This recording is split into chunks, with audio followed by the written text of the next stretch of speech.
Queria também mandar um beijo aí pra você que é nosso apoiador, muito obrigado de verdade. Se você ainda não conhece nosso programa de crowdfunding, dá uma olhada na descrição também, vai lá no Apoia-se. É importante pra caramba pra gente continuar fazendo isso daqui, pra esse projeto existir. Se não fosse pelos nossos apoiadores, a gente ia ter graves problemas. Então, beleza. E aí, Gal? Cara, bom. Fiquei preocupado de não conseguir vir. Pois né? Você tá com corona, né? Cara, não fala isso, não fala isso. É brincadeira, hein, cara? Não tá com corona, ele tá meio resfriadinho, né? Um pouquinho esses dias. E 12 horas de live ontem também, né? Por aí. Todo dia, pelo menos umas 10, 12, 14, 20.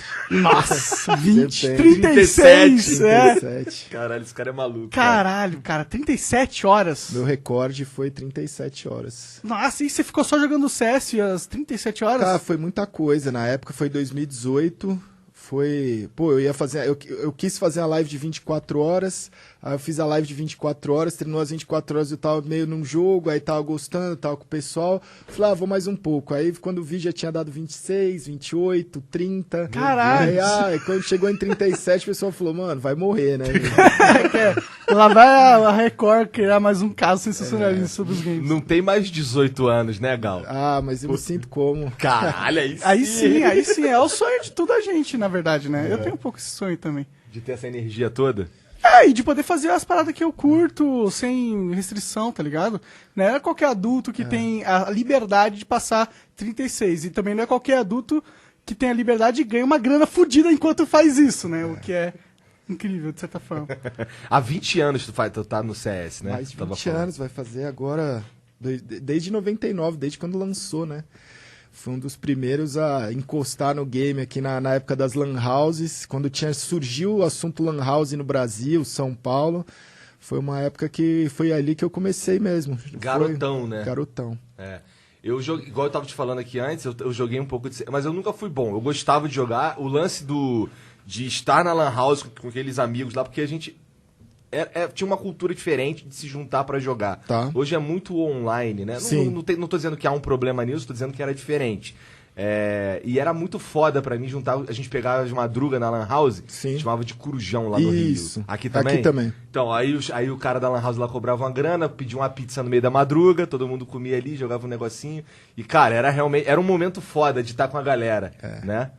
E eu acho que a mágica daquilo era você chegar na Lan House e interagir com outras pessoas no mesmo... Você nem acreditava, né? Eu acho que a gente carrega isso de ser uma geração que viu os jogos e internet nascer e transita entre o antes dos jogos e agora. Verdade. Né? Então acho que a gente é a única geração que passou por isso. Então pra gente era muito mágico você entrar numa Lan House com 20 PCs e falar, caralho, eu tô jogando com aquele cara e eu faço um negócio... Eu dou um tiro nele, eu levanto e seu lixo, tomo um headshot, HS. Era assim, você não tinha isso, né? Você jogava videogame meio que solo, controle 1, controle 2. Ou na casa do amigo, máximo, Mas assim, era um negócio que você via em um dispositivo, né? Era uma TV. Sim. Né? Esse lance de cada um ter o seu dispositivo pra jogar e se conectar, mano, quando isso aparecer, era quase bruxaria. Né? Cara, eu lembro que eu fiquei viciado e sou viciado até hoje, tá ligado? Foi um vício tão forte na minha infância que pegou, tá ligado? Era o que eu queria fazer. Tipo, de tudo que o meu tempo livre que eu tinha, gastar jogando, pra mim era um tá ligado? Tipo, o que eu vou fazer além disso? Nada na vida é mais legal do que isso. Era o que eu senti. E aí tu transformou o CS no teu trabalho logo cedo também? Foi cedo, porque na época, tudo meio que o universo ele conspira, né? Minha história é meio... tem coisas que depois que acontece, eu falo, caramba, mano, por isso eu vou ligando os pontos, né? A história de ligar muitos pontos. E na época eu jogava bola profissionalmente, jogava no time do colégio, no time do Serete, Corinthians, eu tinha 14 para 15 anos e minha vida era jogar bola, era competir. Então eu no primeiro colegial eu era capitão do time do colégio inteiro. No time do terceiro colegial eu era o capitão. Então eram responsabilidades que eu tinha na época. E aí eu lesionei o tornozelo, luxei o tornozelo. E aí eu tava engessado, e aí um amigo meu virou e falou, tem um negócio lá, Lan House e tal, não jogava muito videogame na época. E o cara falou, Lan House, eu falei, mas Lan House, o que é isso e tal? Ele me levou, e aí eu acho que o grande contato e a grande coisa que eu descobri do Counter-Strike muito cedo era que as sensações que eu tive com o jogo foi muito parecida com as sensações do esporte convencional. Entendi. Então era a rivalidade, a competição, aquele... Você sobrava um round contra um, você ficava com aquele nervosismo. Eu falava, porra, mano, isso aqui é igual qualquer outro esporte. Então, pô, por que não competir nisso? Que foda. E aí, quando eu vi que passou um tempo, tinha time da LAN, aí tinha campeonato, tinha não sei o que, eu falei, mano, eu não sou bom no jogo, eu não era bom no jogo. Mas eu falei, eu sou bom em treinar, eu sou bom, eu tenho a mentalidade de atleta. Porque minha infância, minha adolescência, no começo tava isso. Aí eu falei, cara, eu chegava na LAN e falava assim, cara, eu vou entrar no time da LAN, que era Monkey Tatuapé. O Mi, que era o treinador e gerente da LAN, cara, ele é o Sr. Miyagi. É um asiático, mano, amigo meu. Até hoje a gente sai pelo menos 2 vezes por ano. Todo mundo que formou parte desse começo. E aí ele virou pra mim e falou, não, você nunca vai fazer parte do time da LAN. E aí ele virou pra mim e falou duro, daquele jeito, falou, mano, você nunca vai fazer parte do time da LAN, você é ruim. Aí eu virei e falei assim, cara, eu falei assim, mano, eu vou. Ninguém vai falar o que eu posso e não posso fazer. E eu fiquei indo todo dia, até um dia que eles me chamaram. E eu ficava todo dia enchendo o saco. Eu não tinha dinheiro pra jogar também. Então, eu ficava enchendo o saco, alguém levantava pra ir no banheiro, pegar alguma coisa, pode jogar esse round? Ou eu ficava assistindo, eu assistia muito os jogadores melhores jogarem. E aí um dia eles me reuniram e falaram, cara, a gente não aguenta mais você pedindo pra ser do time da LAN, você pedindo do time da LAN, a gente tem uma boa notícia. Eu falei, pronto, tô no time. Eles viraram e falaram assim, a gente vai criar um MKT Júnior e você vai ser o capitão. Aí eu falei assim, mas que porra é essa? Eles falaram, porra, velho, monta um time e monta com quem você quiser. Tem esses 2 jogadores bons, vai ser a molecadinha, pra gente treinar de vez em quando com vocês. Eu falei, mas o que eu ganho? Eles falaram, cara, se não tiver cliente, você pode treinar. Você pode jogar no computador. Eu falei, mano, tá ótimo, mas a LAN vivia cheia. É a mão que eu lembro, mano. Então você tinha que matar a aula, você tinha que chegar no horário que abria, você tinha que ser o último a sair pra jogar um pouco. E aí, ali foi um momento que eu falei assim, cara, ou eu pego essa notícia que não é a que eu quero e transformo em algo que dê né, vejo o lado positivo, ou fudeu. Aí no primeiro campeonato que eles foram jogar, eles falaram assim, pô, tem um lugar no carro, você não quer ir, vai ser no Rio de Janeiro, aí você vai como reserva, pelo menos ver como é que é o campeonato. E aí chegou no campeonato, um menino, ele jogou muito mal o primeiro tempo, e ele fez umas besteiras cabulosas no jogo, assim, mano, ele matou, sem querer, ele deu TK e matou o capitão do time num round importante. Caralho, o menino tava muito nervoso. Entendi. Aí eles viraram de um tempo para outro e falaram, cara, você não quer assumir? Eu sentei e nunca mais saí da vaga. Mas porque nesse jogo você... A gente ganhou, eu virei o jogo assim. Porque era um negócio que eu acho assim, eu sempre fui acostumado a trabalhar em equipe. Então, eu sempre gostei, não só do esporte, mas eu gosto de coisas em conjunto. E eu acho que a minha habilidade está em conseguir tirar o melhor das outras pessoas. Então, era um negócio que eu falava assim, mano, vamos, saca? Por mais que não dá, vamos que vai dar. Sabe? Vai, você é bom, mano, você é não sei o quê. E aí, tanto que em pouco tempo eu virei o capitão do time também. Mas eu acho que o grande segredo era virar e falar assim, cara, o outro time tá ganhando, mas tá tudo errado, mas concentra aqui que dá. Então, às vezes, você não precisa ser o melhor, mas se você se concentrar para tirar o melhor das outras pessoas que estão na sua equipe, isso é muito valioso. A gente tava comentando das tuas streams, tu faz horas e horas e horas e horas e horas, e tu é o cara com mais minutos assistidos desse ano, né? Ah, um dos. Tu tava falando... No Brasil é disparado. Não, falaram que tu era do mundo, mano. Hoje eu tô entre os 5 maiores do mundo. Caralho, mano. Em 2020. Streamers, único em língua portuguesa. Único em língua não inglesa, na verdade. Cara, se você for parar pra pensar nesse quesito aí, é muito mais impressionante ainda, porque o cara que tá falando inglês, ele tem muito mais chance de conseguir. Tem um escopo muito maior, né? Tem. Foi... Aí falando um pouquinho assim... A história da stream, a minha conexão com a stream é uma história pesada, muito louca. A minha história de vida é muito pesada. Sim. A primeira vez que eu vi você na minha vida foi um clipe teu. O meme do chuveiro. Não. Na verdade, não. Foi o tu vazando o IP lá do Silvão. Cara, aquilo ali foi incrível. Eu fiquei, caralho. Não, eles moram juntos. Mano, Mas o Ale já veio aqui, a gente já falou sobre que bom, isso. Pô, desculpa. Fique tranquilo, porque ele acha graça pra caralho. A gente conversou sobre todo esse assunto aí inteiro. E essa foi a primeira vez que eu te vi. Depois eu fui procurar saber. Quem me mostrou você foi meu irmão mais novo. Que ele é muito ligado ao lance de jogo de tiro também. Mas ele não joga CS, ele joga Rainbow Six. Legal. E aí ele me mostrando uns clipes de os caras te zoando, eles mandavam uns donates zoando. Sim. E aí, sei lá, não parece que você tava muito tempo ao vivo e tal. E aí já tava. E aí os caras mandavam as paradas que tu responde, não é? Não, não é não. Mas tem assim até hoje, porque eu recebo muita mensagem na live. E eu não leio a mensagem antes. A voz, ela lê e aí você vai conversando. Você tá ali jogando, o cara vai falando, pô, lembra daquilo? Pô, o cara fala um nome, uma lance, você fala, lembro. Mas de repente a história muda, aí você já se complica todo. No meio da paz, lembro. Não, que a gente se amou, fez isso. Não. Então é muito bom, assim, é uma parte... Porque, falando assim um pouquinho da stream em si, o meu objetivo, eu sempre falei, desde o começo, desde o primeiro dia de live, quando alguém me perguntou por que você tá fazendo stream. Eu falei, pô, mano, primeira coisa é assim, eu quero fazer o dia de alguém melhor, nem que seja o meu. Se eu fizer o dia de uma pessoa melhor, é um dever cumprido. Então eu sempre abro a live com esse objetivo, de fazer o dia de alguém melhor, mesmo que seja só o meu.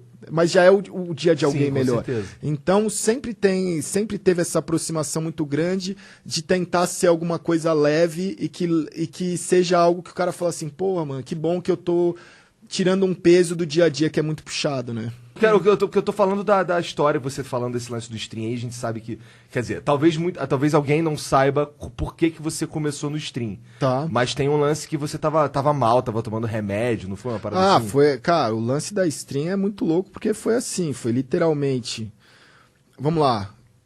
Pra até localizar as pessoas. Então eu comecei muito cedo como jogador de Counter-Strike e era uma loucura, porque eu tinha 14, 15 anos...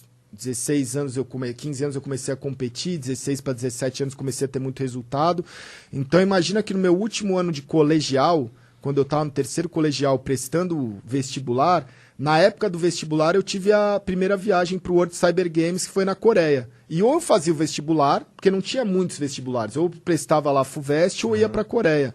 E aí eu decidi para a Coreia, né? Então, quando você vira...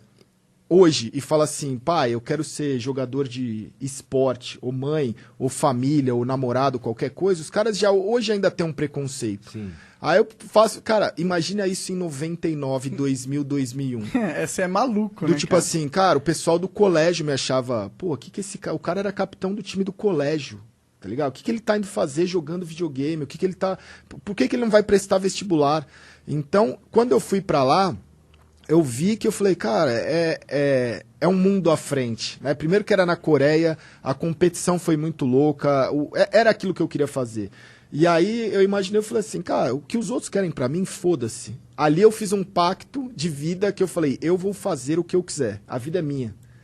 E eu tinha já, eu não sabia o que era, mas eu tinha muita raiva dentro de mim já naquela época, e a competição, ela era um canalizador, eu concentrava aquilo e falava assim, cara, eu vou competir, eu quero ganhar, eu quero ser melhor que as outras pessoas junto com o meu grupo. Então eu passei muito tempo, de 99 até 2007, eu fui jogador e técnico dos times que eu passei, que foi G3X e MBR, e esse da Monkey que virou o time do G3X. Então eu fiquei quase 10 anos competindo todos os dias da minha vida. Muito treino, às vezes 8 horas, 10 horas, 16 horas, 20 horas de treino, e aí depois disso...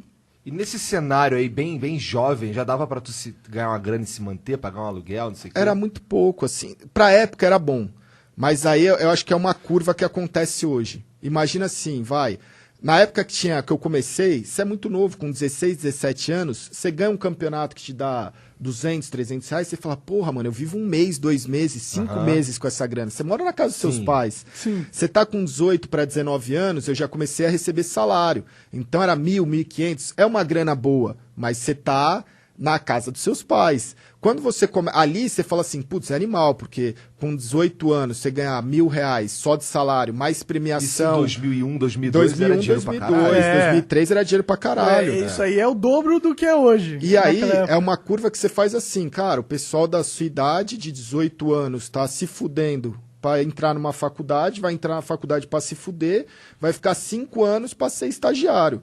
E você tá viajando o mundo, ganhando salário e sendo o rockstar, né? Naquela época é isso que você sente. Hoje também você sente um pouco isso.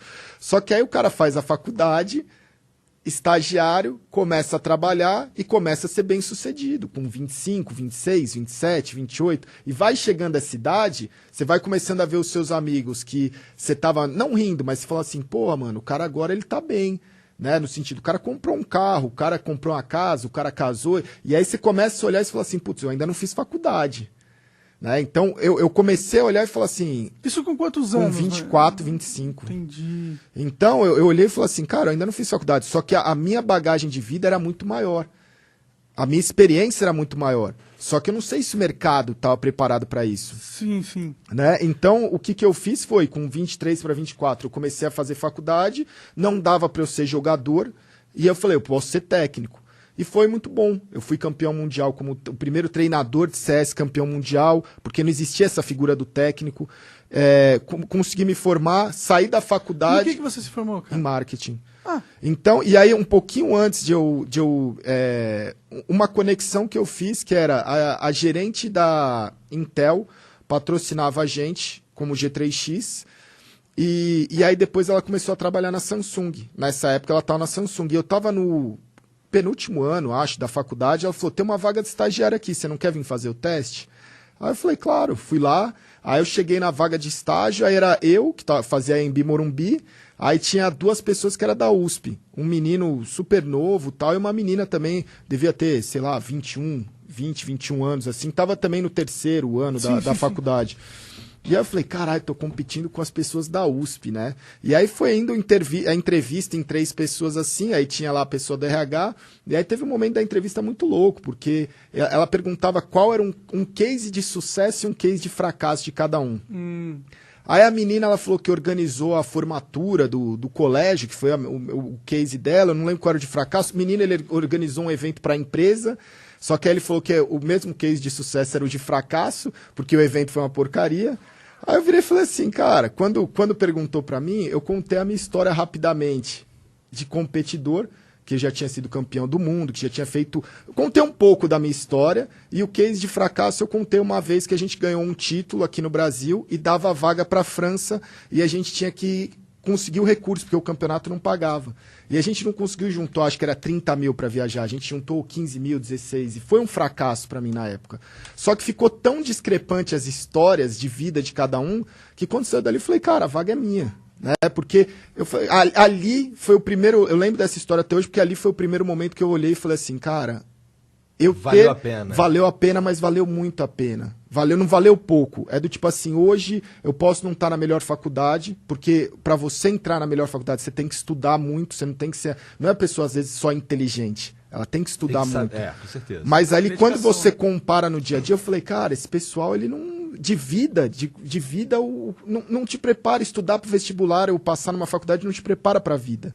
Não mesmo. E principalmente para resolver problema. Exatamente. Eu acho que as pessoas elas colocam tanto uma fé no poder da faculdade mítico, que acho que foi meio que implementado pela geração dos nossos pais, Sim. que eles têm uma visão da faculdade muito, tipo, é a diferença entre o cara que vai se dar bem na vida e o cara que não vai ser um merda. E a gente, por tanto tempo aqui na nossa sociedade propagou essa ideia, que as pessoas endeusam, e eu acho que só de eu ter feito a faculdade, só eu já diploma, garanti. Ou às vezes faz uma faculdade de merda, e pega o diploma, e aí fiz minha parte, e aí entra no mercado de trabalho e não consegue emprego. Né? E aí eu entrei na Samsung como estagiário, não tinha me informado, passou uns 6, 7 meses, eu virei e falei assim, ou vocês me contratam ou eu tô fora.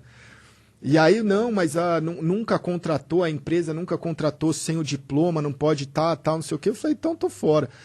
Chegou um dia, eu fui o primeiro contratado sem diploma da empresa, e eu ganhei 6 promoções em 2 anos e meio e me demiti. Caralho! Porque mais um case do sucesso ali aí, eu comecei a olhar e falei assim, eu aprendi um pouco da vida corporativa. Isso é muito importante. Eu aprendi do tipo assim, cara, eu aprendi a dar valor para uma empresa, eu aprendi a dar valor pro mercado de trabalho, mas aprendi a dar valor no sentido assim, tá ruim, se esforça mais, tá ruim, se esforça mais, tá ruim, não precisa ficar reclamando, eu nunca reclamei. Né? A empresa para mim sempre foi boa, apesar de eu achar que eu não ganhava o suficiente ou que exigiam mais de mim, mas eu sou muito contra isso da pessoa ficar reclamando sem fazer e a pessoa ficar reclamando e continuar no lugar.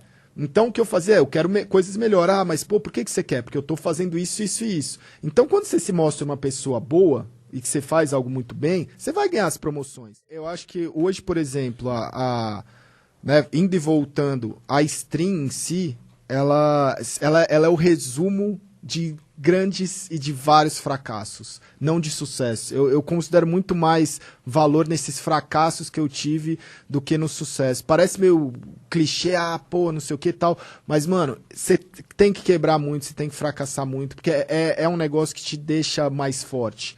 Então, quando eu era estagiário, eu tinha orgulho daquilo, porque eu virei e falei assim, porra, ou eu vejo isso como um retrocesso e fico louco, ou eu vou ter orgulho disso. E eu vou ser, porra, adianta eu reclamar, que é aquilo que eu falei, reclamar sem fazer sua parte. Então eu via que os funcionários chegavam 8 horas, 9 horas. Eu comecei a chegar às 7h30, 7 horas. Ficava um pouco a mais. Comecei a conversar com bastante coreano que tinha na empresa, e aí eu tentar entender um pouco da cultura. E eles tinha um coreano que ele falava pra mim, falava, porra, você é muito inteligente. Eu falava, mas por quê? Ele falou, porque você entende a cultura. Por exemplo, na Coreia, alguém trabalhar um filho, ou alguém trabalhar na Samsung ou na LG é muito nobre. A família respeita, independente qual é o cargo. Pode ser na fábrica, pode ser o estagiário, pode ser o presidente. É algo respeitável. E a pessoa tem orgulho de trabalhar. Então eu olhei aquilo e falei assim, por que eu não vou ter? Né? Por que, se eu quero almejar algo melhor, por que eu não vou fazer isso? Por que eu não vou dar valor àquele cargo? E a pessoa vai olhar e falar assim, porra, quando ele cobrar alguma coisa, ele fez por aquilo. Então, esse processo de conseguir as promoções foi muito mais simples, porque ninguém tinha como falar assim, porra, mas ele faz corpo mole. Pô, mas eu chego e ele não tá, ele não entrega as coisas. Então, eu falei assim, que era a veia da competição. Que é aquilo de chegar e o cara falar, você nunca vai ser do time da LAN. Sim. No ambiente corporativo tem um pouco disso. Você nunca vai ser o chefe. Mas calma, porque se eu for fazendo as coisas, você vai crescendo. Né? Então, dentro disso... No final das contas é meio matemática, né? É o quanto tu produz. Exatamente. Aí teu valor sobe, é matemático. Né? E aí foi nisso. Quando eles foram me segurando através dessas promoções, e aí quando chegou em 2010, eu entrei em 2008... Quando chegou na metade de 2010, teve um campeonato em Los Angeles que a Samsung patrocinava, que era o mesmo que eu fui em 2001, a World Cyber Games. Massa. E aí eles me convidaram e falaram assim, você não quer ir para Los Angeles com a delegação, fazer a cobertura? Eu falei, vou, né? Porque eu já cuidava um pouco da área de games e tal, da área de monitor. Nessa época que tava na Samsung, tu se desligou do CS? Desliguei. Teve um tempo, eu tive que me desligar. Entendi. Foi um choque também, eu fui meio que também desligado, assim, porque foi uma história, a gente tinha acabado de ganhar um título mundial, eu entrei pra Samsung, e aí no dia, parece besteira, mas no dia que eu entrei, no primeiro dia, eu entrei na empresa como estagiário, abri meu e-mail no computador, tava o e-mail do Paulo Veloso, que era o dono do MBR, falando assim, a gente vai desligar vocês da equipe, porque tem os outros jogadores que eles vão voltar e vão ser a parte da equipe. Então eu meio que fui sair da equipe, né? Ele queria ver alguma coisa para fazer, tinha a opção de continuar, mas ele tava meio que desligando a galera que tava ali. Né? Eu poderia continuar como treinador e tal, mas eu falei, cara, como não é essas pessoas, eu não quero. Então, você já tinha uma ligação forte com o já tinha uma ligação forte. Então, porque o MBR também foi o nosso rival, né, do G3X. Tinha essa época de rivalidade. Mas aí o muito louco eu fui para Los Angeles, conheci novamente porque eu estava há uns 3 anos afastado das competições. Foi de 2007 para 2010. E aí quando eu cheguei lá, eu vi, porra, era outro cenário. Não era só mais os 5 jogadores e o coach. tinha assessoria de imprensa, tinha o cameraman, o cara das redes sociais, tinha, fisioterapeuta, já tinha psicólogo. O pessoal acha que isso é novidade hoje, 2010 já tava rolando isso. Aí eu olhei aquilo e falei, porra, que louco, né, velho? Por que no Brasil ainda não tá assim? Por que no Brasil a gente não consegue? E aí me deu a sacada de eu produzir conteúdo. Primeiro eu falei, eu preciso produzir conteúdo para esse mercado de esporte, meio que profissionalizar, e depois eu posso vir com um projeto. E aí foi que eu já estava fazendo um curso de cinema, terminei o curso, fiz cinema, me demiti da empresa, e aí quando eu me demiti da empresa, eu já estava com essa produtora já formada, e aí eu peguei e desci no prédio, né, que era no World Trade Center, desci, comprei a garrafa de vinho, cara, entrei na sala do diretor e falei assim, ele já falou, putz, até sei o que você vai falar. Eu tinha recebido uma promoção fazia 3 meses. Aí ele virou e falou assim, eu sabia que eu ia te perder 1 hora. Aí dei o vinho pra ele falou, ó, quando você precisar de mim, portas abertas, tal, não sei o quê. Legal, muito foda, nossa, porque eu falei assim, cara, ele, sabe, eu falei, eu cumpri meu papel aqui. E aí, quando eu criei a Seleção Brasileira de Games em 2012, eu falei, eu vou criar um projeto intuitivo que as pessoas possam entender e patrocinar. A primeira cara que eu peguei o telefone e liguei foi ele. Ele estava numa outra empresa, que era a MD, e ele patrocinou o projeto. Então você vê que uma porta meio que... Eu não saí da empresa e falei, foda-se, eu odeio aqui, nossa... Você levou a sua relação humana dentro dali, você levou o patamar dela do que qualquer outra coisa que acontecia no âmbito profissional de mesquinharia, tá ligado? E eu acho que pelo menos no Brasil, a gente... É costume tu ficar puto com a empresa que você trabalha. Meio que deu um problema muito grande, porque em 2014 para 2015, quando tava rolando esse negócio da Riot, eu tinha uma relação de 7 anos em que essa minha ex, ela acabou ficando com um dos sócios. Caralho. Puta que Então pariu. meio que eu perdi a ex para um sócio, e aí o mercado foi muito duro, porque, porra, mano, você tá...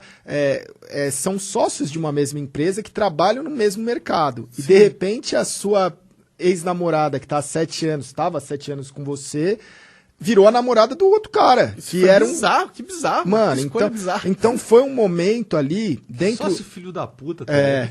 Também. Mas foi um momento que eu virei e falei assim, cara, eu não fiz nada de errado, saca? Teve parcelas de culpa, acho que dos 2 lados, dos 3 lados que seja. Mas eu falei, eu não vou ficar me remoendo por isso. Né? Você internaliza isso e bola pra frente. Preciso trabalhar, preciso fazer minhas coisas. Mas eu fiquei 1 ano da minha vida trabalhando na empresa com os 2 juntos. Porque era meio que todo mundo sócio. Que merda isso. Devia ser uma situação social constrangedora todo dia. Todo dia. Saca? Então, você já vai... Você fala assim, pô, o tesão da minha vida é fazer isso. E aí, pra eu ir lá, eu tenho que encontrar uma ex com um sócio. É difícil, velho. Foi uma... É situação merda. É uma situação difícil e dura, porque tem os funcionários, tem seus amigos, tem... Cara, ali eu passei uma aprovação pra mim muito grande. E aí, quando rolou isso, depois que rolou isso, teve a separação, passou 1 ano, aí eu acho que nesse 1 ano, a gente conseguiu, os sócios conseguiram meio que se entender pra cada um seguir o seu caminho, que foi muito bom. E aí a gente montou essa arena, eu e o sócio que era da X5 Computadores. Aí, beleza.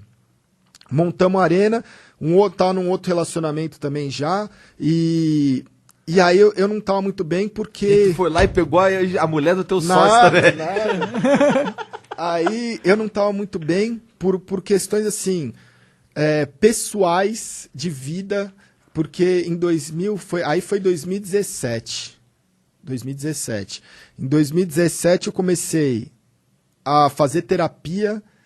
E aí eu comecei a descobrir coisas do meu passado e da minha infância e da minha adolescência, coisas de vida muito pesada.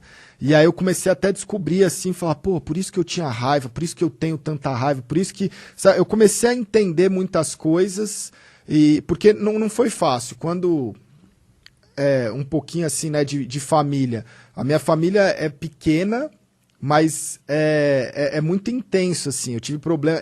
Meus pais se separaram muito novo. Na época que eu comecei a jogar Counter-Strike e que eu competia pra meio que sair de casa, porque eu não queria ver as brigas. Entendi. Eu tava jogando, quando eu consegui meu computador, tinha muita briga em casa. Então eu colocava o fone e jogava Counter-Strike, o pau quebrando. né? Problemas em casa acontecendo. Não só do casamento, mas a empresa do meu pai e da família estava desmoronando, falindo. Então, quando eu entrava pro jogo e jogava aquilo, eu tinha que me desconectar. Então eu criava um túnel onde eu aprendia a me concentrar no que eu estava fazendo. Então era um problema muito grande, mas para mim eu tentei tirar um aprendizado disso. Falei, fudeu, né? Ou eu desconecto disso e deixo rolar e foco na minha vida aqui, ou eu vou ser absorvido por isso e minha vida vai ser uma merda. Exatamente. Então o CS te ajudou a te salvar disso tudo Tipo, também. pô, o CS, mano, o CS salvou minha vida inteira, velho. O CS é meu... Eu falo que é meu irmão mais novo e é meu tudo. O CS é um tesão, velho. Cara, porque dentro disso ele já era minha relação com o jogo de viver bons momentos, de desconectar não da realidade, mas de desconectar das coisas ruins da realidade. Porque muita gente fala assim, pô, o moleque joga lá e fica vidrado. Muitas vezes você percebe qual é o ambiente que você tá dando pra ele. Quando fala assim, meu filho só quer jogar, meu filho só quer isso, eu paro e penso assim, mano, por que será que seu filho só quer jogar? Deve ter alguma coisa, né? Então, quando eu comecei rolou isso, eu aprendi a me concentrar. Depois passou um tempinho, quando eu fiz 18 anos. Quando eu fiz 18 anos, a minha mãe, ela já estava divorciada do meu pai e queria tirar o nome da empresa que estava meio que falida. E aí meu pai chegou e falou, porra, você não tem, a empresa vai fechar. Se você não colocar seu nome aqui, se você não for meu sócio, fudeu. Aí eu virei e falei, porra, eu não tenho nada, eu não tenho dinheiro, eu ganho pouco. Na época ali, para uma empresa é nada. Mas eu tenho nome, coloca meu nome aí, eu assino as paradas. Nem cheguei aos 19 anos, eu já tinha dívida de milhares de reais. Caralho. Então, pai da hora. Cara, mas assim, é o que eu falo, velho. Você tem que ser, não rancoroso, mas você tem que cobrar a vida das coisas ruins? Tem, mas você tem que cobrar das coisas boas do mesmo jeito. Claro, porque claro. muita gente fala assim, porra, o seu pai é um filho da puta. Não, não é. Porque ele pode ter cometido um erro muito grande. Eu não tenho contato com ninguém da minha família. Ninguém. Mas eu entendo que eu consegui perdoar, mas eu não preciso conviver. São duas coisas diferentes. Sim, sim. As pessoas muitas vezes não entendem essa relação. Eu falo, cara, uma coisa é perdoar, a outra é conviver. Conviver, você não precisa conviver com algo que te faz mal.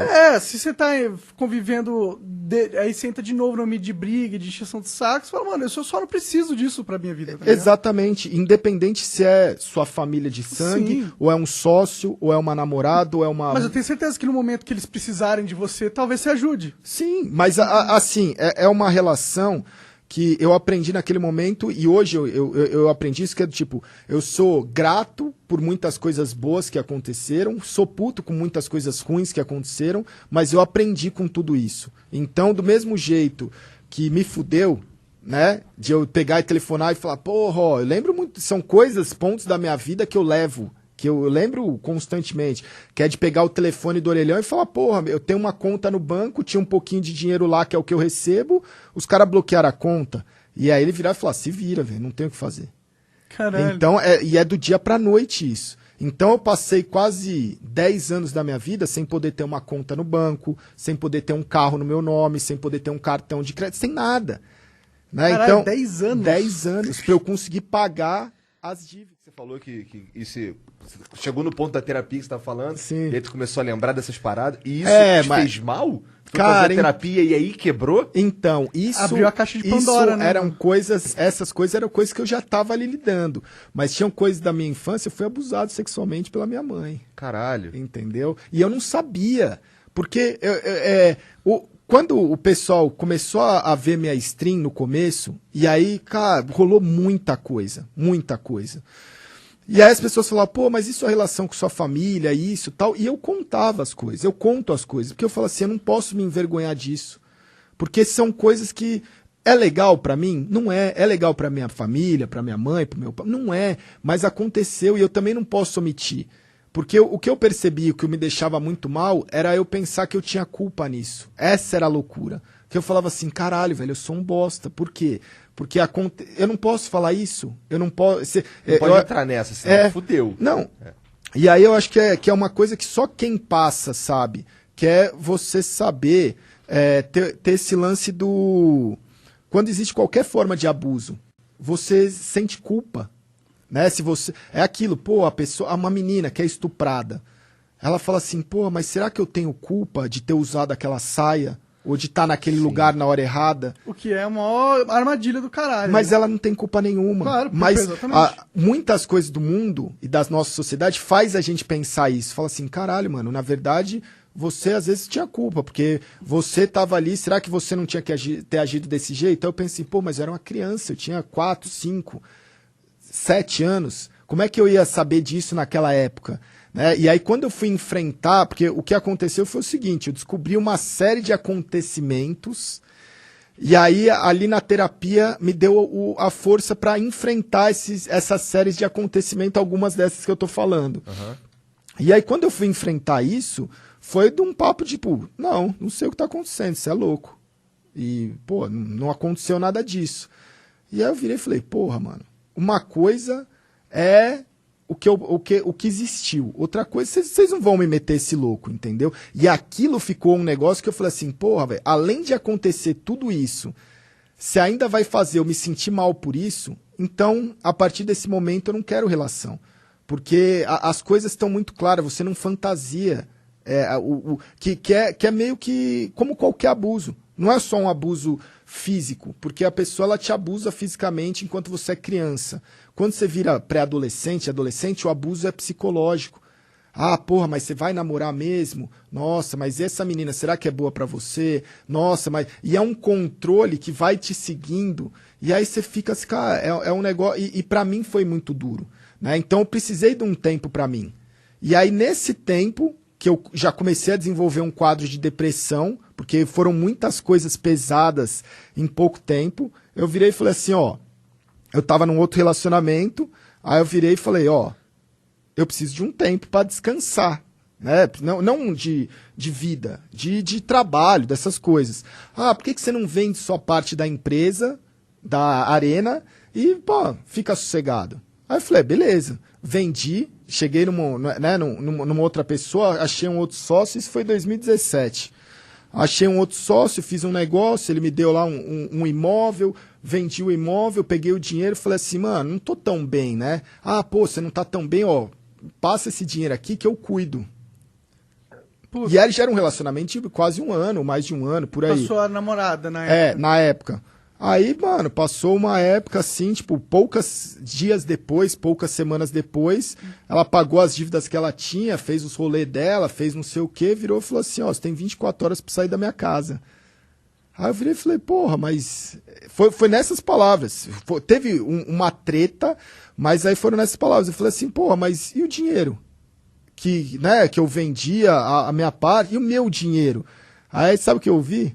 Quanto custou cuidar de você enquanto você tava com depressão? Caralho, cara. Caralho? Então... Não deve ter custado o dinheiro que ela pegou, não. Mas assim... Caralho. É insano, velho. Porque eu olhei aquilo e falei assim, caralho, né, velho?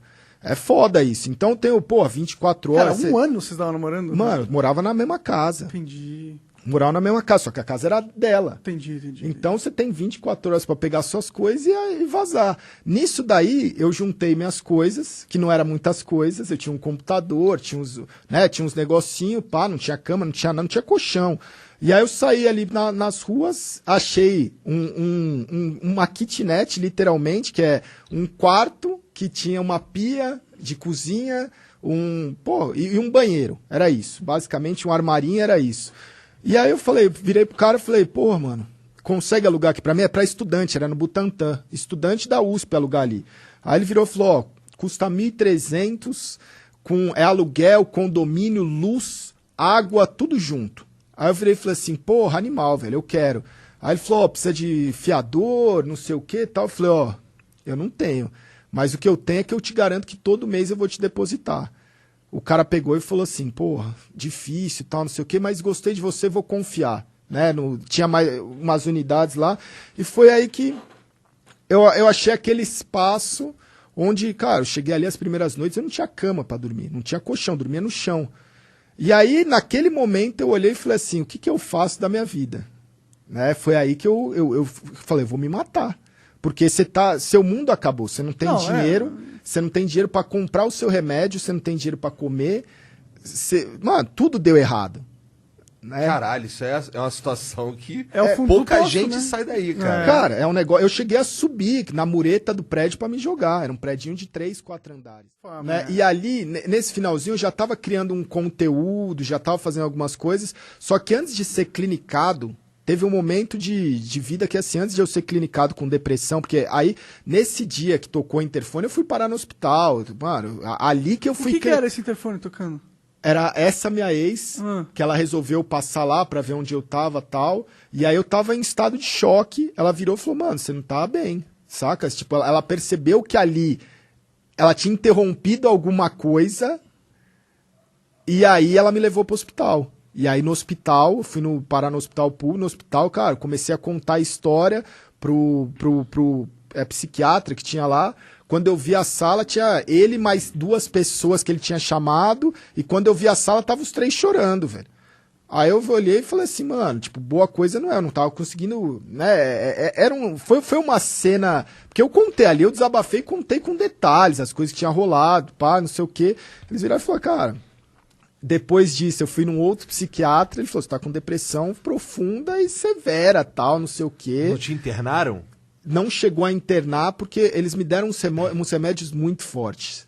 Mas eu fiquei meio que acompanhado. Durante uns dias assim, eu fiquei meio que acompanhado.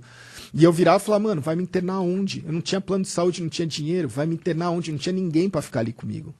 Verdade, né? Então, e eu não queria também, sabe? É um negócio, falar, mano, ali eu falei, pô, tem que ficar, eu vou ter que me virar com isso. Então, foi indo toda essa situação. E aí, quando eu me vi, você falou, como é que começou as lives? Um pouco antes disso acontecer, eu tinha criado um curso, que eu estava na época marketing digital, não sei o que. Eu criei um curso que era como realizar seus sonhos e virar um atleta de esporte. Eu criei um videoaulas. E aí, cara, quando eu olhei aquilo, eu falei, O curso era onde? No YouTube? Era Hotmart? Hotmart. Ok. E aí eu olhei aquilo e falei assim, porra, mano, eu criei um curso, me deu sabe aquela veia de criatividade? E eu resolvi colocar tudo no negócio, que eu sabia. E aí um dia eu peguei, Fez o teu próprio curso. fiz o meu próprio curso e virei e falei assim, mano, eu tô ensinando tudo que eu sei, por que eu não uso essa porra? Né? Porque não é só CS, não é só esporte eletrônico, isso aqui pode ser usado pra vida. Sim, é mídia, é entretenimento, internet. E é tanto um negócio que o pessoal nem acha, eu nem falo, hoje o curso não, pra mim tanto faz, mas é um negócio que pra mim eu acho que eu criei pra eu assistir. Saca, mano? É muito louco. Porque eu nunca ganhei dinheiro com isso, com o curso, nem nada. Teve pouco. Mas eu criei um negócio e olhando aquilo falando, mano, tá tudo aqui dentro. Ainda tá disponível pra comprar no Hotmart o curso? Cara, eu deixo ele disponível, mas eu nunca. Eu tô falando dele, eu não lembro. Eu não devo ter falado dele nos últimos, sei lá, um ano. Ah, mas eu imagino que as pessoas têm É, interesse eu coloquei- em ver, né? eu Se foi coloquei- importante pra você desse jeito, né? Pra mim foi muito bom. E teve muita gente que fez e falou, pô, me serviu foi uma valia, né? E aí, quando eu fiz isso e olhei o que eu tinha, eu tava no quarto, que era a casa, e eu falei, mano, o que eu tenho? Porra nenhuma, eu tenho um computador, uma mesa, já tinha conseguido um emprego eu fiz um bico lá no pessoal da CCXP. Um bico não, né? Mas assim, eu fui contratado como responsável da arena de games deles de 2017 para 2018. Massa. Entendeu? E aí ali eu ganhei uma graninha que dava pra eu me sustentar 2 meses. Legal. Então eu falei assim, pô, porque eu liguei pro Pierre, que é o CEO do Omelete, e falei, porra, velho, fudeu, contei um pouco por cima, eu falei, mano, você não tem qualquer coisa pra mim? Não sei nem quanto é, eu fiz o trampo sem saber quanto ia ganhar. Eu nem perguntei. Porque eu falei, mano, quem quer trabalhar não pergunta quanto é. Sim. Aí ganhei essa graninha que foi de dezembro de 2017 pra janeiro de 2018. No dia 5 de janeiro eu falei, cara, vou abrir live. Eu tenho uma webcam, tenho um computador, tenho um lugar, E um puto histórico também. tem internet. E, mano, sei lá, é isso. E aí eu comecei a fazer live pra 5 pessoas, pra 10 pessoas, pra 10 pessoas, pra 15 pessoas. O primeiro mês foi isso, de live pra média 10, 15 pessoas. Só que começou ali, eu criei também eu olhei ali e falei, pô, o que eu tenho? Porque eu não tinha muita coisa. Eu falei, eu tenho uma história, que é o que você falou, eu tenho uma história, eu tenho um nick, que é o meu nome, Gaules. Ninguém me conhece por Alexandre, me conhece por Gaules. Sim. E eu falei, qual a história dos gauleses? É os caras que se fudiam pro Império Romano e não se entregava nunca. Nunca. Então eu virava e falava assim, porra, mano, eu nem lembro direito como eu escolhi esse nome, como esse nome veio parar pra mim. Mas era meio que quando eu era pequeno e jogava bola o dia inteiro, a molecada na época de Asterix e Obelix falava assim, porra, mano, você não cansa, parece um gaulês, porque toda hora você quer jogar, toda hora você quer, mano, você fica o dia inteiro, você jogar a bola em 3 clubes diferentes, no colégio, não sei o quê, você parece um gaulês. E aí o pessoal achou esse nome engraçado, começou a me chamar de gaulês. E aí, quando eu entrei na Lan House a primeira vez, estava assim, coloca o seu nick. Eu virei e falei, Gaules. Gaules, pode crer. Então, e aí quando eu fui começar a fazer stream, eu falei assim, cara, tem uma história aqui. Os gauleses. Se eu parar de ser um cuzão com a vida e tentar dar mais do que eu recebo, ou pelo menos tentar dar pra vida coisas boas, eu acho que vai retornar. E aí eu criei a história da tribo gaulesa. Tribo Gaulês. Que eu virei e falei assim, cara, eu vou dar o que eu tenho, que é meu nome. Então, todo mundo que chegava ali e seguia o canal, falava, pô, bem-vindo à tribo. Pô, agora você é um gaulês. Ah, mas o que é um gaulês? Eu contava as histórias. Eu conto as histórias. Falo, pô, é um cara que não desiste. É um cara que vai se fuder muito, mas, sabe, valores. Você foi criando uma mitologia da tua live dessa forma. Exatamente. Né? Eu fui criando uma comunidade ali, pequena, mas uma comunidade. E aí, nessa daí, na época, eu já fazia minha stream. Tinha um pouquinho de gente que assistia, tinha a meta de doação, que era assim, pô, eu preciso de, sei lá, velho, R$2.000 no mês para conseguir pagar o aluguel, para conseguir comer uma refeição por dia e para comprar os meus remédios. E a internet. E além disso, eu ainda estava fazendo dívida com o psiquiatra, com a psicóloga, porque eu não podia parar de ir nesses lugares. Então, o remédio, o psiquiatra, muitas vezes tinha parte que ele me dava, parte que eu tinha que comprar, que era caro. Entendi. E eu botava lá, preciso de ajuda para remédio, preciso de ajuda para aluguel. E aí eu não tinha vergonha disso. A pessoa entrava ali, para mim foi uma terapia muito grande, porque eu fazia live das 7, 8 da noite até, sei lá, 5 da manhã, 8 da manhã, até quanto eu meio que aguentava. E eu passo muitas madrugadas. A minha live hoje ela não é tanta, ela vai até umas 3, 4 da manhã, tal, começo todo dia às 5 horas da tarde, vai até umas 3, 4 da manhã. Mas a live já foi muito da madrugada e ela ainda é da madrugada. Sim, pô, 4 horas da manhã é o tempo que normalmente eu desisto e vou dormir, tá ligado? E na madrugada tem muita gente com insônia, muita gente com depressão, muita gente que tá solitária.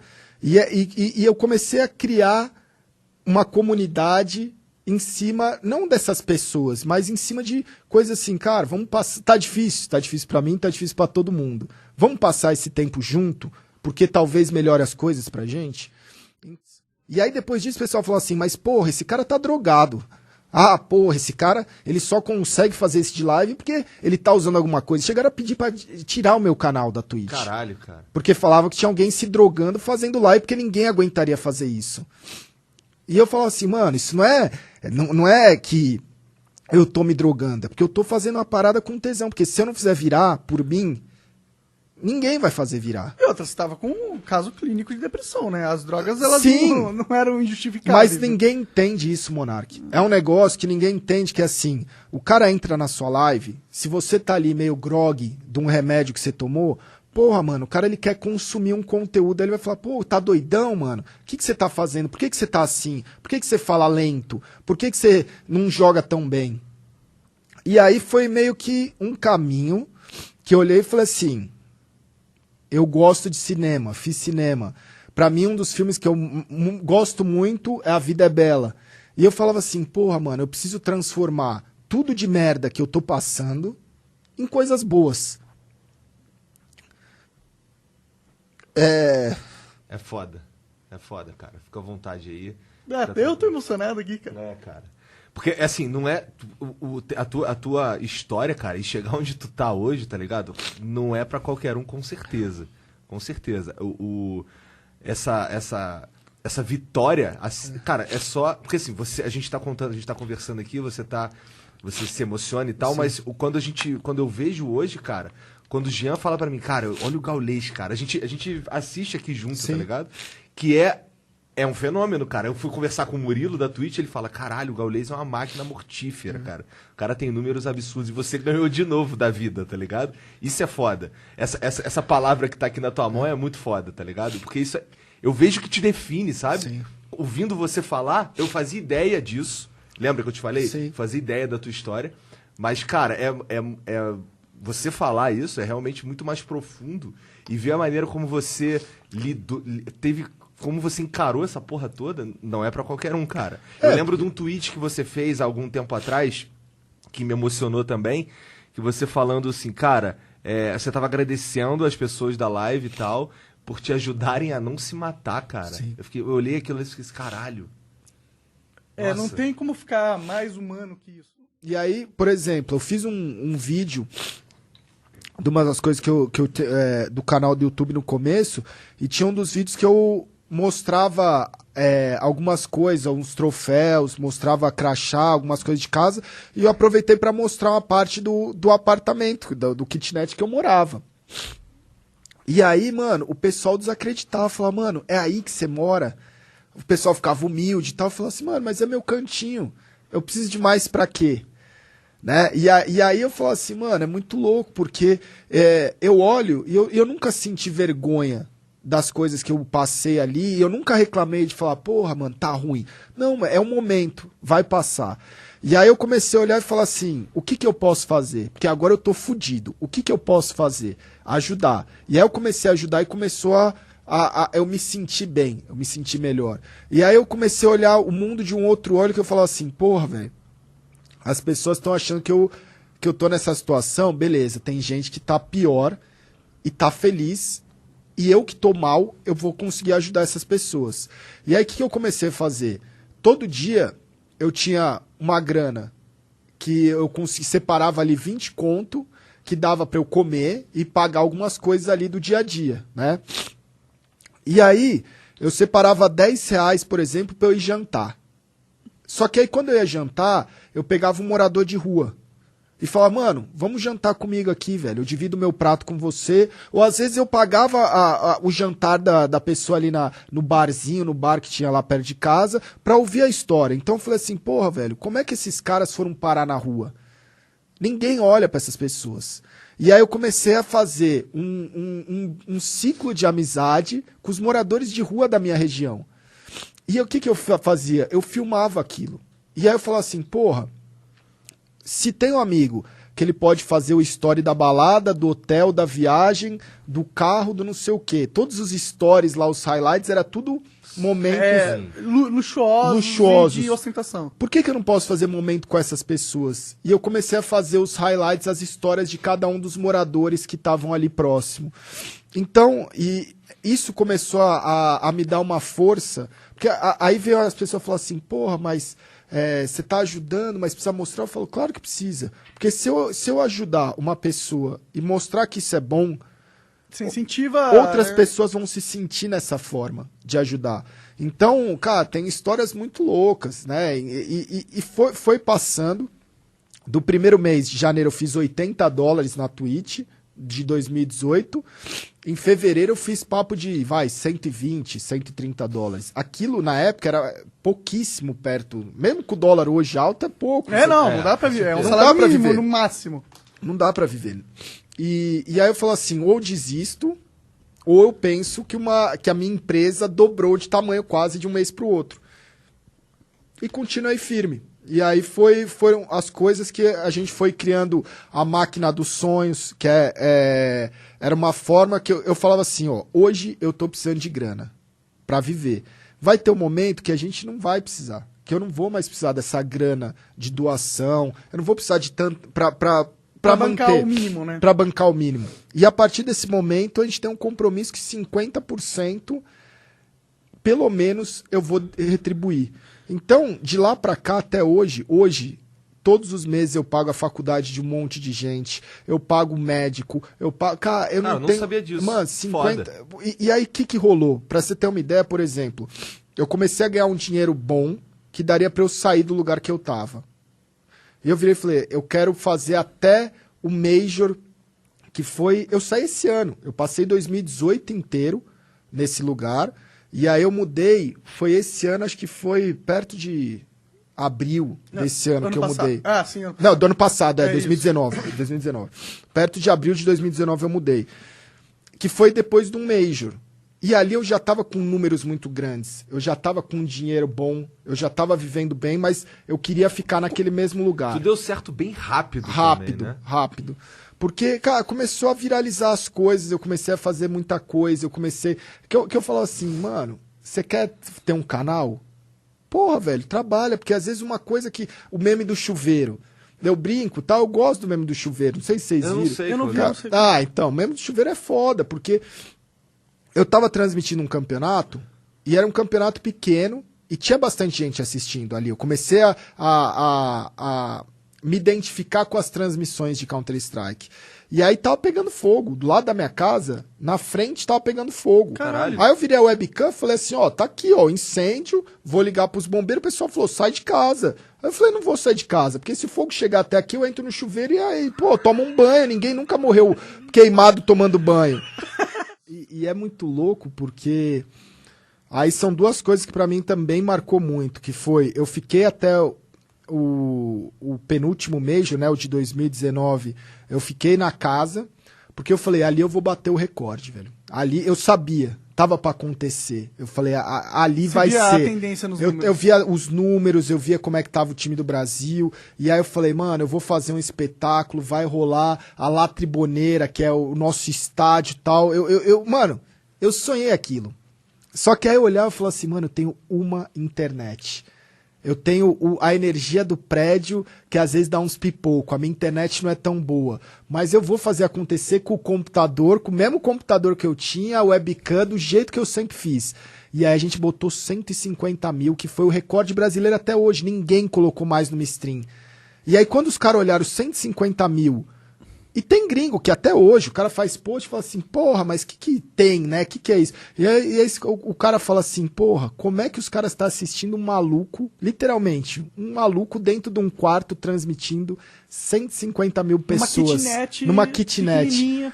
E aí eu virei e falei assim, quando acabou o campeonato, a gente bateu todos os recordes, eu virei e falei assim, eu fiz isso pra um dia mostrar que é possível.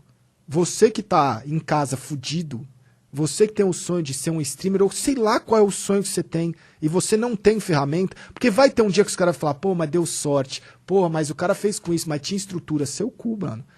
Porque olha com o que a gente fez. Ah, mas o YouTube ou a Twitch vende um sonho impossível. Não é. Não é impossível, velho. É impossível, não é? Não é, Sim, porque se você for ver, o maior streamer do país, posso não ser o melhor, eu nem quero ser o melhor, mas eu sei que hoje a Tribo e a gente é a maior stream do país. Em termos de números Em assistidos, termos de números é inegável, né? consumidos, é uma realidade. Sim, e quando os caras olham isso, falam assim, mano, os caras fizeram com nada. Com nada. Uma stream mal feita com uma pessoa. Eu virei o maior narrador do Brasil. Ou um dos mundos. Na minha visão, eu devo ser o maior narrador do mundo e eu não narro. Saca? É um negócio que a indústria às vezes não tá preparada pra assimilar isso. Que os caras falam assim, mano, eu nem concordo, mas é uma parada assim. A stream pessoal com maior números do planeta pra ver a transmissão de um campeonato é de um narrador que não narra. Numa kitnet. Com uma energia, com... Cara, a Blast, eles fizeram um evento aqui em São Paulo, foi no ginásio de Ibirapuera.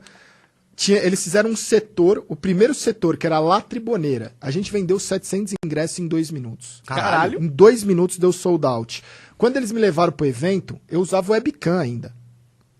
Eu tinha um notebook, uma webcam, pedi o computador pra eles. O cara do evento, ele me levou pra conhecer o evento e tinha um caminhão da Globo que tava fazendo a transmissão. E, cara, um caminhão, satélite, não sei quantas pessoas. E aí eu virei pra ele e falei assim, muito legal, velho, mas eu sozinho vou bater o número deles. E aí ele falou assim, deu risada, tal. Quando terminou o campeonato, ele falou, você bateu o número deles e eu nunca mais desacredito no que você falar. Porque, mano, era eu, uma webcam, um monitor, um computadorzinho, pai, a gente fez. E a tribo, né? E a tribo. Aí eu falei assim, pô, vou me mudar. Beleza. Cheguei no Samurai, que era um morador de rua, e aí ele já tinha me contado a história, ele foi, pô, apareceu em matéria de TV, não sei o que e tal. E eu virei e falei assim, Samurai, vamos comigo que hoje você vai comprar a sua casa. E a gente comprou uma casinha pra ele. Ele comprou o terreno, ele escolheu o terreno. Ele falou, eu quero construir, porque um dia eu tava jantando com ele, falei, qual que é seu sonho? Porque daqui a pouco eu vou mudar daqui. Só que antes de eu mudar daqui, eu não posso ter minha casa se antes você não tiver a sua. E aí eu comprei a casa, o terreno, comprei o material para ele construir a casinha dele. Então eu me sentia falar assim, mano, se eu tô ganhando, quem tava comigo tem que ganhar junto. E não importa se estava muito tempo ou pouco tempo. Então eu acho que é uma filosofia, uma cultura... Importa um pouco, né? Ah, porra, porque, por exemplo, assim, computador. Eu dei mais de 10 computadores para as pessoas antes de comprar o meu. Sim, mas você vai sempre valorizar mais as pessoas que estavam com você no começo, né? Mais ou menos, porque às vezes hoje chega uma pessoa e fala assim, cara, meu boleto da faculdade tá atrasado, eu tô fudido e eu não tenho como pagar. E eu viro pro cara assim e falo, mano, me manda um e-mail, eu pago o boleto, eu não sei se aquela pessoa acabou de entrar na minha live pra me assistir. Eu tenho essa noia de que a vida me coloca, tipo assim, velho, você quer, ó, sua jornada tá indo. Tá aqui, ó, você quer, tem o jeito, sabe, tem jeito de você fazer. Tem jeito de lidar com as situações. Mas né? é sempre assim, não seja um cuzão, porque, sabe... Ser um cuzão não é bom, né, cara? Mas ainda a mais porque você vida, não ela conhece. vai te batendo a ponto de ser, às vezes, se tornar esse cuzão. Eu né? entendo. Entende? Sim. Entende? E aí ela te bate de novo pra você deixar de ser. Mas muitas vezes as pessoas não deixam de ser. Sim. Então, é essa loucura que eu vivo, que eu tento falar assim, mano, eu não quero voltar pra onde eu tava, eu não quero cair de novo. Mas se precisar cair, a gente cai. Mas pelo menos eu não quero cair pensando que eu não fiz algo da forma valores. Né? Foda. Eu vou cair, mas eu sei que mesmo se eu cair, eu ajudei milhares de outras pessoas a se levantarem. Então... E isso é é a fortaleza que não destrói. Porque hoje não é quanto eu tenho no banco, ou onde eu tô, ou com quem eu tô. Hoje eu tenho a certeza que se acontecer qualquer coisa na minha vida, é eu mandar uma mensagem e eu tenho onde dormir, eu tenho onde ficar, Verdade, né? eu tenho o que comer, eu tenho trabalho. Essa é a maior segurança. Não é o quanto você tem. É quantas pessoas você tem. Então eu aprendi, os números que eu lido é esse. Ah, porra, mas foda-se, é um número a mais, vai fazer agora, se quebrou a bolsa, pô, não tem ação. Ah, quebrou. Mas por quê? Porque, velho, eu prefiro investir em pessoas. Daqui a um tempo, essas pessoas que eu tô pagando a faculdade vão se formar. Elas vão ter um emprego, elas vão ajudar outras pessoas. Se um dia eu vim precisar, elas vão me ajudar. Então, eu estou investindo nas pessoas que estão comigo. E também surgiu, essa ideia aqui desse podcast surgiu mais ou menos de 2 fracassos também, tá ligado? Meu e dele. Até porque a gente se encontrou num momento que a gente não tava feliz com o que a gente tava fazendo. Tava meio puto, na verdade, perdido, sem saber pra onde ir. Mas eu tava num momento, continuo fazendo vídeo, mas eu tava fazendo muito vídeo, não tava indo pra lugar nenhum. Era um troço que eu não queria mais fazer, tá ligado? E aí a gente se encontrou, trocamos ideia, pô, vamos fazer isso aqui, que quando você falou, pô, eu me apoio nos meus fracassos. Isso aqui é o resultado de 2 fracassos, tá ligado? Eu também, tipo, eu me identifico bastante com sua história, não do seu nível, porque você é meio hardcore nesse sentido, ou seja, tipo, você sofreu muito, eu nem queria, tá ligado? Mas eu também tive um momento onde eu tive uma ascensão muito forte no YouTube. Eu, tipo, fui em 2013 o youtuber mais assistido do Brasil, tá ligado? Em termos de views mensais. Só perdia pra Galinha Pintadinha. Que é difícil de ganhar deles. Mas aí eu tive um momento também de tipo, o Monark faliu, que eu não conseguia... Punha um vídeo e dava 10 mil views, tá ligado? E aquilo bate forte na nossa moral interna, tá ligado? E o Flow foi isso. O Flow foi... Eu passei 3 anos meio na merda também. Eu não pensei em me matar, eu só me droguei bastante. E aí o Flow foi isso, o resultado dessa frustração muito grande. Eu consigo tirar um peso porque esses últimos 2 anos foram os anos mais difíceis dos últimos 5, 6 anos do Counter-Strike brasileiro. Em 2016, o Brasil foi campeão do mundo. Foi campeão do mundo várias vezes, teve 2 Majors. Eu nunca transmiti. O pessoal fala assim, você é a zica, porque eu nunca transmiti um título. A gente nunca foi campeão. Teve de um campeonato meio zoado. Mas eu falo assim, os números nunca foram tão bons como eu transmitindo derrotas. E aí, o cara fica puto, porque ele fala assim, porra, mano, você zicou meu time, você falou que o cara ia matar e o cara morreu. E eu falo assim, eu saio com a sensação de dever cumprido, que eu falo assim, porra, mano, que bom que eu tô dividindo esse peso com os meus amigos que estão lá fora representando o Brasil. Porque quem tá lá são os meus amigos também, amigo de vida. Então, se esse cara tá perdendo, é certo esse cara tá perdendo e eu não tá perdendo com ele? Então, quando eu transmito alguma coisa e o cara fala assim, porra, mano, você zicou, ó lá, o time perdeu por sua culpa, eu falo assim, é menos um cara indo numa rede social de um jogador e xingando ele. Faz sentido? Faz. Saca? Então, tem momentos... Ele extravasou em você, né? Tem momentos que eu vejo que o time talvez tá um pouco ruim, não vai ganhar, e eu tento puxar essa porra, ó lá, ó, mano, ó lá, por causa do Gal. Tem gente que fala, mano, para de zicar, por causa desse cara o Brasil perde. E eu falo, tá certo. É um negócio. Porque vai ter um momento que o Brasil também vai ganhar. Sim, aí vai ser Então, por sua pô, causa agradecer também. a oportunidade. Mas aí, mano, Obrigado. Porra, a que gente que agradece pela outras oportunidade de pessoas conversar com você, cara. pudessem conhecer aí um pouco da história aí da Obrigado tribo. pela Parada aula. que tu falou pra Valeu. mim antes da gente Um começar aqui, que é o sangue no zóio que os caras do CS têm. Talvez pela dificuldade porque assim, a comunidade foi construída com sangue no zóio. Porra. Né? Então, igual você tá falando o lance da tua stream, porra, eu sou o maior do Brasil, não é isso que eu quero. Exatamente. Eu quero ser o maior do mundo. Em 2018 começou a funcionar muito a stream do meio do ano pro final do ano. Eu comecei a olhar o que eram os números, quem eram os streamers, quanto que era... Sabe? Porque era um negócio novo pra mim, não em relação a criar aquele tipo de conteúdo né? Então, era um mercado que eu falei assim, porra, interessante. Só que eu saí atrás. Eu tô fazendo bons números em agosto e cara começou em janeiro. Quando chegou 2019, eu falei, mano, eu vou fazer essa porra até, velho. Pra eu saber de janeiro até dezembro quanto um brasileiro consegue fazer. E os números foram... Eu fiz 3 bilhões de minutos consumidos, velho. Caralho. 3 bilhões de minutos consumidos. Caralho, divide isso por 60 aí, só pra eu saber quantas horas dá, Genzão. Caralho. Cara, é tipo assim, é um número insano. E vai existir aquela pessoa que fala assim, ah, mas é por causa disso, é por causa daquilo. Não, não é, velho. É por causa que você tá ali com tesão. Sangue nos Você tá com sangue nos olhos. Porque quem quer arrumar desculpa, sempre consegue. E quem quer arrumar também uma desculpa... Você sempre consegue uma desculpa pro seu fracasso e você sempre consegue uma desculpa pro sucesso de alguém. Então você sempre vai ter, porque já tentam o formato, tentam o jeito, tentam como, e não vai. Então, são coisas que eu olho assim e falo assim, caralho, velho, 2019... pra você ter noção, são coisas da vida. Quando eu comecei em janeiro de 2019, eu fiz uma conta maluca e eu falei assim, mano, eu acho que o maior streamer que já fez números no Brasil fez uns 2 bilhões de minutos num ano. Eu falei, eu vou fazer 3. E fez, né? Aí, eu comecei a fazer as lives. E aí eu fui monitorando, tal, não sei o quê, com o pessoal da Twitch, mês a mês, tal. E aí chegou dezembro, eu tava com, porra, velho, 2 bilhões, sei lá, 900 e alguma coisa. E eu olhei e falei, cara, não tem campeonato, não tem jogo. Não, vai ser difícil. Eu olhei e falei assim, cara, se eu fizer live pra caralho. E aí chegou no dia mais ou menos 15 de dezembro. Eu olhei e falei assim, não vai dar, velho. Fudeu. E aí eu fiquei triste com aquilo.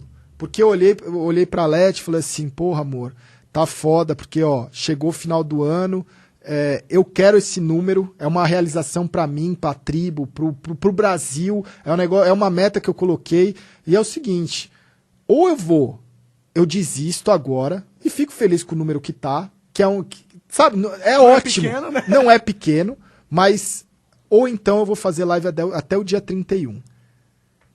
Aí ela virou e falou assim, pô, acho que você deve fazer. Aí eu olhei e falei assim, eu acho que eu devo fazer, porque se eu parar agora e não fizer, eu sempre vou ficar pensando, e se eu tivesse feito?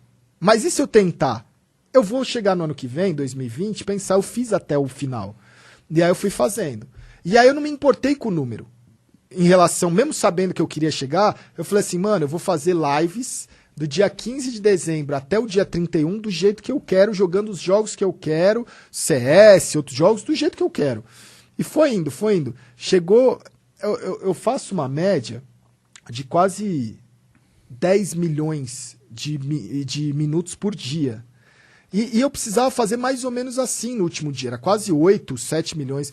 E eu olhei e falei assim, mano, não vai dar. Num dia bom eu faço isso, não sei se vai dar tal, não sei o quê. E aí eu passei o Natal do dia 24 pro dia 25 streamando, dia 25. Chegou no dia 30, eu passei a madrugada do dia 31. Quando deu 11h59, veio a minha noiva, a nossa cachorrinha, a gente abriu a champanhe, eu fiquei fazendo live, durante a live bateu os 3 bilhões. Ah, E aí eu falei assim, caralho, velho, não é possível. É um timing muito legal, É né? um timing muito foda que eu falo assim, se um dia eu tivesse desistido, se eu não tivesse feito a live, eu não teria pego. Ah, mas o que muda? Pra mim muda. Claro que muda, pô. Porque eu me senti realizado, que eu falei, no dia 1º de janeiro eu botei uma meta, no dia 31 eu entreguei. Então são pequenas coisas que você fala assim, pô, que foda. Né?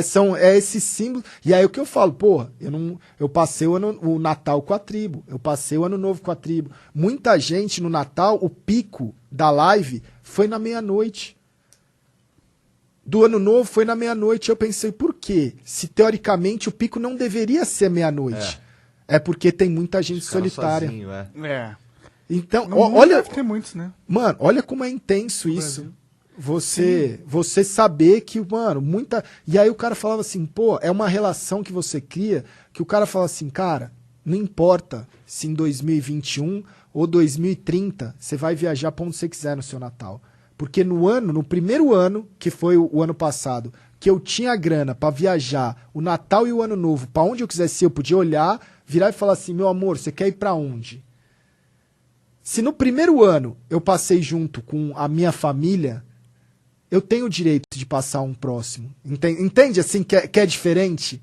Que ninguém. É uma relação que você cria, que o cara vai virar e falar assim, mano, ninguém nunca vai poder reclamar. Porque já se. Porque foi cumprido o papel, né? E não é uma obrigação, mas são valores. Eu não acho que um streamer tem a obrigação de dar satisfação pro público dele, mas são valores. É um agradecimento. Eu te amo. Eu falo pra quem me assiste que você é parte da minha família, que eu te amo. Então por que eu não tô com você nos seus momentos bons e nos seus momentos ruins? Quando alguém virava e falava assim, porra, mas você tá contando essa história pesada na live? E eu falava assim, brother, se eu não contar a minha história pesada, como é que você vai contar a sua? Como é que você chega de madrugada me contando que, sei lá, sua mulher te deixou, ou que você foi isso, ou que aconteceu aquilo, se eu também não te conto as minhas histórias pesadas? Por que você tem o direito de me contar, ou por que você teria a obrigação de me contar se eu não tenho o direito ou obrigação de contar?